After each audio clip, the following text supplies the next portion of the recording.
Morning students, आज हम करने जा रहे हैं lesson third which is fibre to fabric. हमारी जो प्राची की बुक है उसमें जो एक्सरसाइज के क्वेश्चंस हैं आज हम वो करेंगे। ओके, तो सबसे पहले हम करेंगे इस लेसन के वर्ड मीनिंग। हाँ जी, शब्द अर्थ करेंगे हम। हमारा जो यहाँ पे फर्स्ट वर्ड है इस लेसन में वो है फाइबर। फाइबर का मीनिंग क्या होता है? रेशा। क्या होता है जी? रेशा। Second is fabric. Second word is fabric. Fabric का जो मीनिंग होता है वो होता है कपड़ा। क्या होता है? कपड़ा। Third is natural fibre. Third word है हमारा नेचुरल फाइबर। नेचुरल फाइबर का जो मीनिंग होता है वो होता है प्राकृतिक। प्राकृतिक रेशा। Fourth word is cultivation. Cultivation का मीनिंग होता है जुताई। क्या होता है? जुताई। जब हम कृषि करते हैं, खेती करते हैं तो वहाँ पे क्या करनी होती है? जुताई। Fifth word is ginning. Ginning का जो मीनिंग होता है वो होता है ओटाई। क्या होता है? ओटाई। Sixth word is cotton. जी हाँ, कॉटन जो हम घर में यूज़ करते हैं उसको क्या बोलते हैं? रुई बोलते हैं, ठीक है। लेकिन जो कॉटन का मीनिंग होता है वो क्या होता है? कपास। कपास की क्या करी जाती है? खेती। Seventh word is characteristics. इसकी जो प्रोनाउंसिएशन है क्या है? करेक्टरिस्टिक्स। करेक्टरिस्टिक्स का मीनिंग होता है विशेषताएं, कि किसी भी चीज़ की क्या क्या विशेषताएं हैं उसे हम बोलेंगे characteristics. Eighth word is weaving. Weaving. Weaving का मीनिंग क्या होता है? बुनना। तो उसको क्या बोलेंगे? वीविंग को बुनाई। क्या बोलते हैं? बुनाई। Ninth word is extracted. Extracted जो वर्ड होता है उसका मीनिंग होता है निकालना। बोलते हैं ना एक्सट्रैक्शन। किसी भी चीज़ में से कुछ निकालना उसको बोलते हैं extraction. Tenth word is reading. Reading होता है जब कोई भी चीज़ सड़ जाती है उसको बोलते हैं सड़ाना। रीटिंग। क्या प्रोसेस होती है उसकी? Reading. 11th word is spinning. Spinning का मीनिंग होता है हमारा कताई। क्या होता है? कताई। 12th word is पावरलूम्स। पावरलूम्स क्या होते हैं? विद्युत करगे। विद्युत करगे में जो बिजली की सहायता से चलते हैं। एक होता है हमारा वैसे हैंडलूम्स। हैंडलूम्स का मीनिंग होता है हथकरघे, ये आपने सुना भी होगा। एंड पावरलूम्स का मीनिंग क्या होता है? विद्युत करघे। तो 13th word is silk. Silk होता है हमारा रेशम। क्या होता है? रेशम। 14th word is jute. Jute क्या होता है? पटसन। जूट क्या होता है? पटसन। इसके क्या कर जाते हैं? इसकी भी खेती करी जा सकती है। 15th वर्ड इज वूल। वूल क्या होती है हमारी? ऊन। क्या होती है? ऊन। 16th word is yarn. Yarn का मीनिंग होता है धागा। यार्न का मीनिंग क्या होता है? धागा। 17th word is knitting. इसमें क्या है कि जो देखो स्पेलिंग KNITTING। नीटिंग की स्पेलिंग वैसे तो कहाँ से स्टार्ट हो रही है? के से, लेकिन हम इसको क्या प्रोनाउंस कर रहे हैं? नीटिंग। के इसमें क्या है? इसका मतलब साइलेंट है। ओके, तो नीटिंग का जो मीनिंग होता है उसका मीनिंग होता है बुनना। क्या होता है? बुनना। ओके, तो ये थे हमारे इस लेसन के फाइबर टू फैब्रिक के वर्ड मीनिंग। ये आपको अपनी फेयर नोटबुक में राइट डाउन कर लेने हैं। अब हम करेंगे प्राची बुक से एक्सरसाइज सॉल्यूशन की जो क्वेश्चन आंसर दिए हुए हैं उनको सोल्व करेंगे। ओके, हमारा जो first very short question answer आएंगे, इसमें आंसर जो इसका जो देना है हमें एक वर्ड में देना है, सिर्फ एक वर्ड में आंसर देना है इन क्वेश्चंस का। First question is name 2 natural fibres used for making clothing. दो प्राकृतिक फाइबर के नाम बताने हैं जो किस में यूज़ करे जाते हैं? क्लोथ्स को बनाने में, कपड़ों को बनाने में। तो आंसर में क्या लिखोगे आप? कॉटन। कॉटन मीन्स कपास या फिर सिल्क। सिल्क मीन्स रेशम। ये जो दो ऐसे फाइबर है प्राकृतिक जो हम क्या कर सकते हैं? कपड़ों को बनाने के लिए यूज़ कर सकते हैं। Second question is what type of soil is needed for the cultivation of cotton.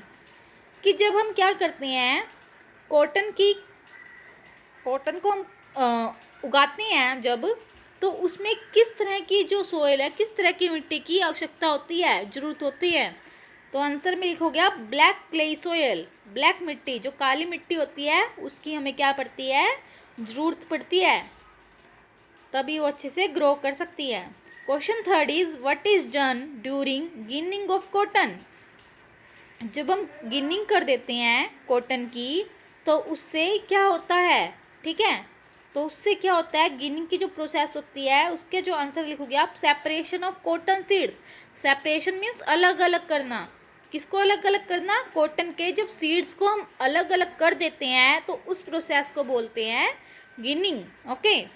Question fourth is how did people during the stone age cover their bodies. कि जो पीपल थे एंशिएंट टाइम में, पुराने time में, वो अपनी body को कैसे कवर करते थे। क्योंकि उस टाइम पे क्या थे, फैब्रिक तो नहीं थे, कपड़ा तो अपनी बॉडी को कवर करने के लिए किस चीज़ का यूज़ करते थे, उसको लिखना है हमें। अब आंसर में आंसर लिखोगे विद ट्री लीव्स और एनिमल स्किन। या तो वो क्या करते थे, पेड़ों के पत्तों से अपने स्किन को कवर करते थे, अपनी बॉडी को, या फिर क्या करते थे, एनिमल की जो स्किन होती थी उससे वो अपनी बॉडी को कवर कर लेते थे। Question fifth is why are the clothes made from blended fibre preferred. कि जो क्लोथ्स होते हैं, कपड़े होते हैं, अगर हमारे पास रेशा क्या है, मिश्रित है, मिला हुआ है, तो वो क्यों बोलते हैं कि उन्हें पहनना चाहिए, उनका यूज़ करना चाहिए। क्यों बोलते हैं, क्योंकि इससे क्या हो जाती है, आंसर में लिखोगे आप इम्प्रूव्ड स्ट्रेंथ। क्योंकि जो इससे मजबूत हो जाता है कपड़ा। अगर किसी भी दो टाइप के कपड़ों को हम आपस में जोड़ देते हैं, जैसे कॉटन और जूट हो गया, कॉटन सिल्क हो गया, तो क्या कपड़े की जो स्ट्रेंथ है वो क्या हो जाती है, अच्छी हो जाती है, मजबूत हो जाता है। ओके, ये थे हमारे वेरी शॉर्ट टाइप क्वेश्चन। अब हम करेंगे शॉर्ट आंसर क्वेश्चन। इनका जो आंसर है हमें 10 to 15 वर्ड्स में देना है। ओके, सो यहाँ पे जो फर्स्ट क्वेश्चन है, question first is what is the texture of jute fibre. Jute fibre का जो टेक्सचर होता है वो कैसा होता है, ठीक है। At what stage of the plants the jute obtained is harder. और कौन सी स्टेज पे जब क्या होता है, जूट हार्ड हो जाती है, मतलब हमें उसको किस टाइम ऑब्टेन करना चाहिए, किस टाइम कल्टीवेट करना चाहिए। तो सबसे पहले तो इसमें पूछा क्या गया है कि जो जूट फाइबर होता है उसकी जो टेक्सचर होती है, उसकी जो बनावट होती है वो कैसी होती है। आंसर में लिखोगे आप जूट फाइबर है सिल्की टेक्सचर। मतलब क्या होता है कि उसका सिल्की मतलब मुलायम टेक्सचर होता है, बनावट क्या होती है उसकी, सिल्की होती है जूट फाइबर की, ठीक है। रेशम बोल सकते हैं या फिर आप सिल्क होता है जो। एट वट, जूट क्या होता है हमारा, पटसन, ठीक है। पटसन जो रेशा होता है उसकी जो बनावट होती है वो कैसी होती है, सिल्की। और कब हमें जूट को ऑब्टेन करना चाहिए, from A matured plant has harder texture. जो जूट पटसन होता है हमारा, हमें कब ऑब्टेन करना चाहिए, जब कोई भी प्लांट क्या हो जाए, मैच्योर हो जाए, ठीक है। ये हमारा फर्स्ट क्वेश्चन था। Second question is name the factors which influence our choice of clothing. कौन कौन से जो फैक्टर्स हैं हमें हमारी जो चॉइस है क्लोथिंग की, कपड़े की, उसको प्रभावित करते हैं। इन्फ्लुएंस का मीनिंग होता है प्रभावित।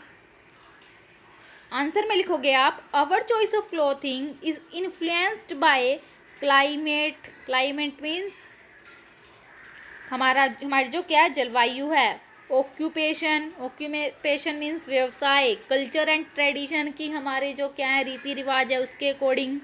And daily needs of the place where we live, और उसके अकॉर्डिंग जहाँ पे हम क्या करते हैं, डेली लिव करते हैं, रहते हैं। Okay. Question third is name the plant from which coir is obtained. किस प्लांट से हम कोयर ऑब्टेन करते हैं। कोयर होता है जो नारियल जो हमारा होता है उसकी जो ऊपर की कवरिंग होती है, जो नारियल की जटा होती है ब्राउन से कलर की, उसको बोलते हैं कोयर। और उसकी क्या करनी है, हमें एक प्रॉपर्टी लिखनी है और उसका एक यूज़ भी बताना है, ठीक है। आंसर में फिर आप लिखोगे कोयर सबसे पहले तो कहाँ से ऑब्टेन होता है?